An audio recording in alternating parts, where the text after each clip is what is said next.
What's up, everybody? Welcome to the Pick Six Podcast, CBS Sports Daily NFL Podcast. I'm Brinson. I'm your host. It's time for some Week 11 early betting trends, and we're going to break down this coming week with the one, the only John Breech. Breacher Report. What's up, buddy?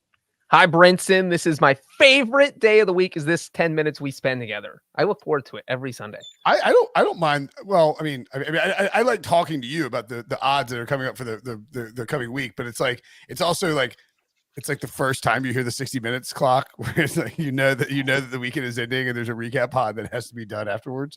But let's dive in and talk about these lines. We start.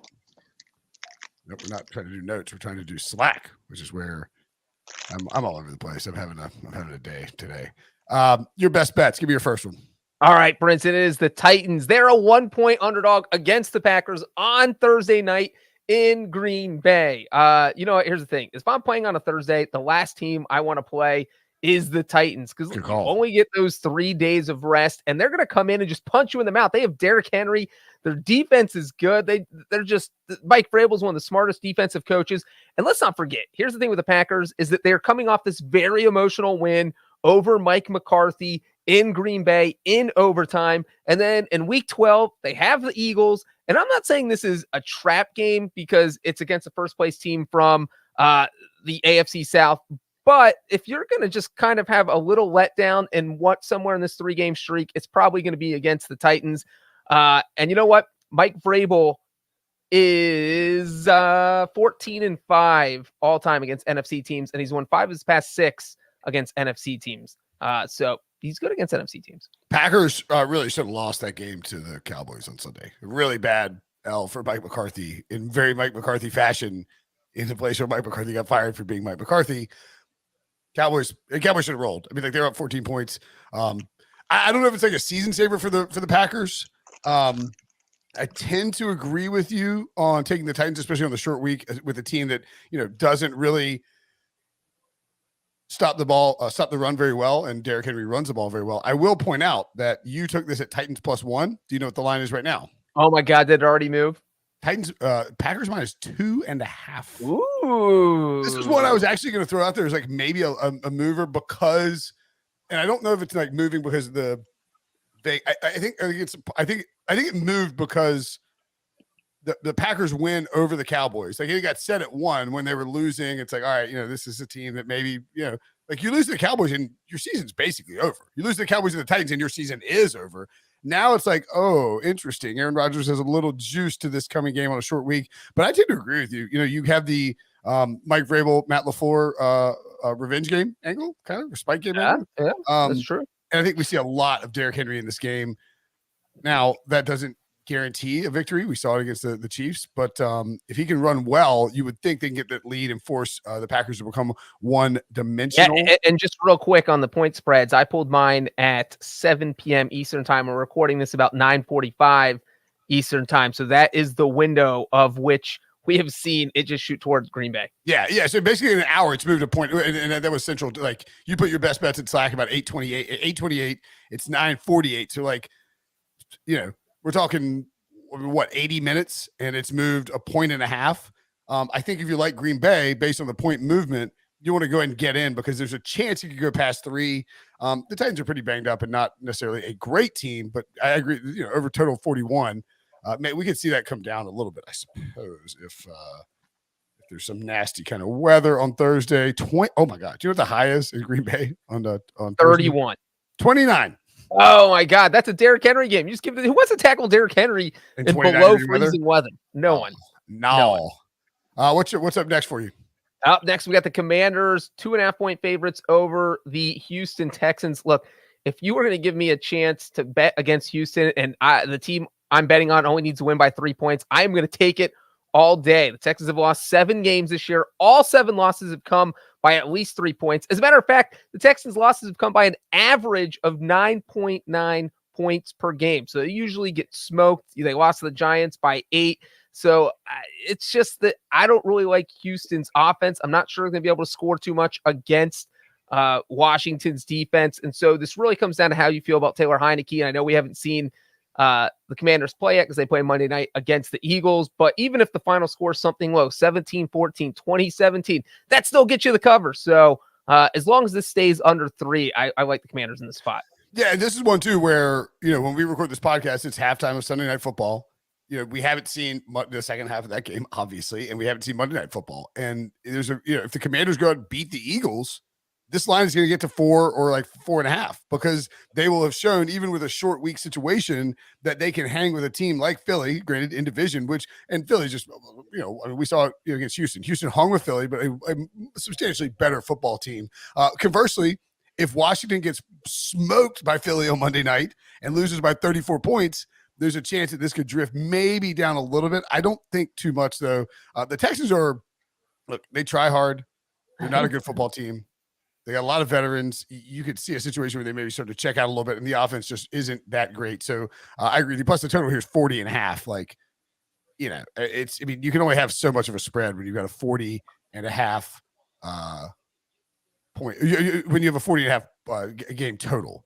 Right. Sorry. I saw a note about something happening in a game. Next up for you, the Saints. +3. Jets, Patriots. Jets, Patriots. Oh, right. Sorry. We're going to add this one from the rundown. I think this is a no-brainer. This is one that I think will move. It's Pats -4. I mean, look, I get it. Like Pete and RJ on the Best Bet show like to make fun of me. They're like, you think it's a spite game for Bill Belichick? Like, shouldn't the Jets be getting revenge? It's like, I don't know what to tell you people. If you don't think Bill Belichick hates the Jets and wants to destroy the Jets constantly, then I'm just not sure what world you're living in. So I think this could get up. I don't know how much. It's not going to get to like 7, but I agree with you. If you get a Bill Belichick at home against the Jets, a team he hasn't lost to since 2015, I will lay the 4 points for sure. Yeah, I mean, that's really what it comes down to is the Patriots are always so dominant against the Jets. We saw these teams play a couple weeks ago. New England won 22-17 in New York. And it's just hard to see Zach Wilson having any success against the Patriots defense, especially New England coming off a bye. So, yeah, 4 points. I think the Patriots can cover that. Yeah, this is one, by the way, that I listed as possible movers that I think it could get bigger. Again, like I don't think it'll get to 7 or anything insane, but I think it will get into the 5, maybe 6 range. We saw, I mean, you see it like when you get closer to the games too. Like we saw it with the Chargers and the 49ers. Like that game shot up to 8.5. Right? I mean, it's not that uncommon even in the NFL. The Rams you took off. They're +3 at the Saints. I just want to mention it because that's a game that I think could also move. Sean McVay said, I don't think I had that on my list, but Sean McVay said that Cooper Kupp's injury does not look good. Matthew Stafford didn't play on Sunday. The Rams lost to the Cardinals for just the second time since Cliff Kingsbury took over. It's possible the Rams kind of pack it in. It's not impossible to suggest that. So I think if you like the Saints, maybe you want to jump on that now. Absolutely. I mean, everything the Rams are dealing with, their offense couldn't do anything with Matthew Stafford. It's been bad all season. You take Matthew Stafford out of the equation, it gets worse. You take Cooper Kupp out. I'm not sure they're going to total 10 offensive yards against the Saints. And the Saints haven't been great, obviously, this year, but they're not horrible. They're not. Marshall Lattimore smothering Allen Robinson. It's like John Walford and Ben Skoranek. Like that's not going to work against the Saints defense. Yes, that is correct. So yeah, and if the Saints stay as underdogs, who knows what will happen here? That line could move a lot during the week. Yes, agreed. The Saints are favored. Okay, by 3 now. Yeah. That I think to me that assumes Stafford and Kupp are not playing, but we'll see.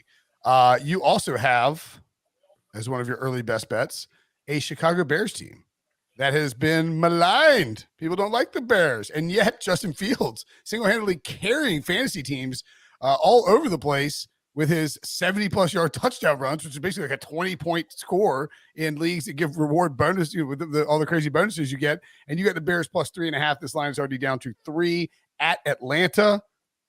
I mean, I don't know if Justin Fields could. I think he could maybe make a case for a spike game here since the Falcons passed on all those quarterbacks and took Kyle Pitts instead.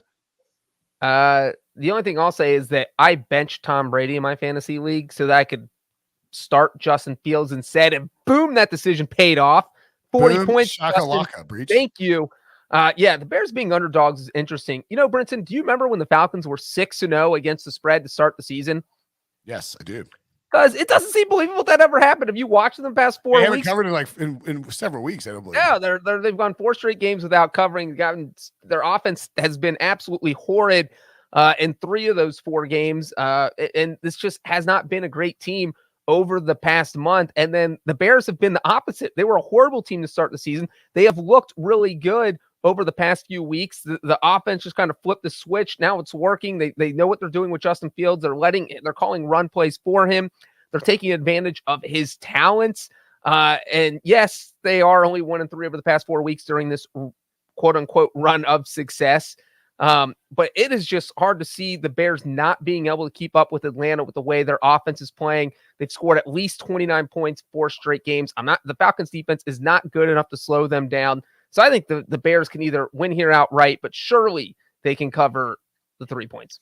Yeah, I mean, it's pretty obvious. Like, basically, Luke Getsy has completely changed what they did on offense, which previously, before this sort of streak where the Bears offense looked good, was they tried to run a offense designed for not Justin Fields. And now they are running an offense designed for Justin Fields. What a novel concept. And it's resulting in him putting up big numbers and playing really good football and putting up like huge stats. So I agree with you. The Falcons have been very, very impressive in terms of their overachievement, but they are sort of coming back down to earth a little bit. I think the Bears are a good look there. I would be shocked if this closed at 3 because it screams one score weirdness and like somebody kicks a field goal to win at the last second, which if you're getting to 3, give me the points in this situation is what I'm saying. All right, let's take a break. And we come back. We'll look at a couple more lines that we think could move as the week goes on next. Mentioned the Patriots and the Saints before the break as possible line movers. They already nudged a bit. Let me ask you this. Do you think that the Denver Broncos, actually, I know that the Denver Broncos, who were -2.5 when we started deciding whether or not, like, which bets we would take, I know this line could move because it's already up to 3. Denver -3 against the Raiders. I mean, I think this is going to be a weird week for the Raiders. You have Josh McDaniels losing to Jeff Saturday in a disastrous performance by Las Vegas. Do I think Denver's great? No, but Las Vegas is really bad.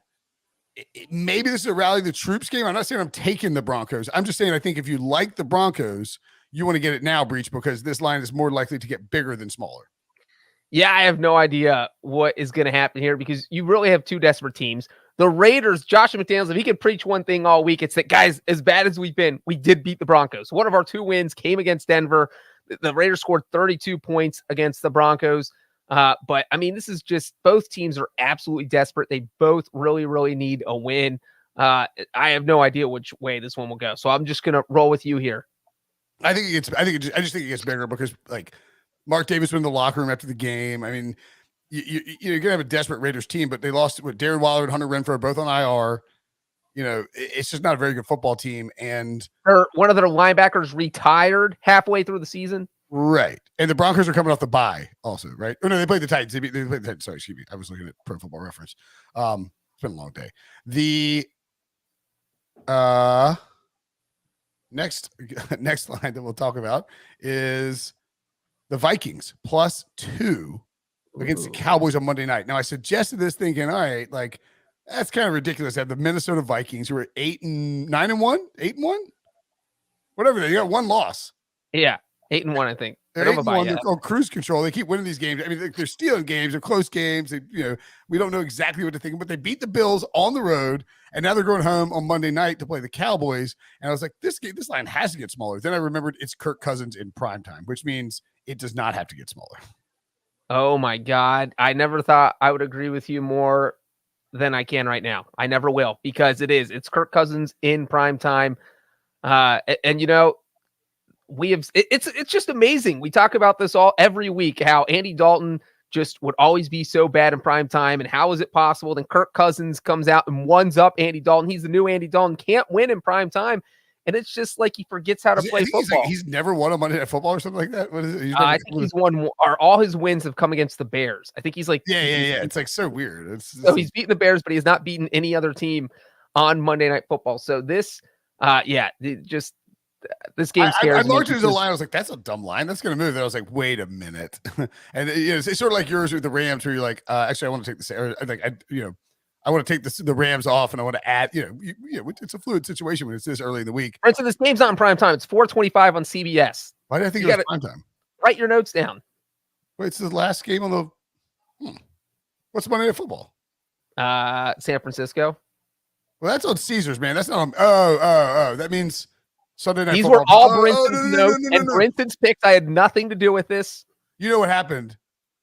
So the Cowboys and Vikings is the final game on the list. So I just assume on the page, right? On the schedule. So I assume on the Caesar schedule. So I assumed it was Monday Night Football. But the Chargers reflect into Sunday Night Football, and the Niners are Monday Night Football, which I hadn't realized. Ooh, so this is not prime time. Yeah, all right. Slide into Cousins, baby. Let's go. 4:25 on Fox. CBS? Fox? NBC? CBS, Brinson. New stadium? CBS. I'm kidding. I like the Vikings. I think that does actually end up moving. But right. I would watch anyway because my television is on CBS at all times. Right, mine too. Yeah. I think people, whenever they tell me they watch Survivor, like, thank you for helping me stay employed. Finally, a game I don't know what channel it's on, but I know it's at 1:00 on Sunday. The Ravens are hosting the Panthers. The line is 12.5. I think that the Ravens are good to 33.5. And I think that this line will get above 14 by the time it closes because it's in Baltimore. Carolina's not very good at football. The Ravens are coming off the bye, and you saw we saw against the Bengals, you can run the football against Carolina. The Falcons decided not to on Thursday night, and the Ravens run the football really well. I think we see an explosive run game from Lamar Jackson and company. They should be getting a lot healthier. I think this line closes above 2 touchdowns. Yeah, this is the big point spreads have just been scary this season. We've seen since week 7, I believe, 8-point spreads that have been multiple scores. So 9 points or more. An underdog's gone 6-2. So I do wonder how big they will make this. But like you said, the Panthers have been so bad, especially when they play good teams. We saw the Bengals expose them. The Ravens could very well expose them because they could just run it 40 times for 400 yards. So yeah, I wouldn't be surprised at all if this inches up a little bit. I agree. All right. That'll do it for us. We'll be back after Sunday Night Football to recap all of Week 10's action on Sunday. Grumpy Ryan Wilson will join us.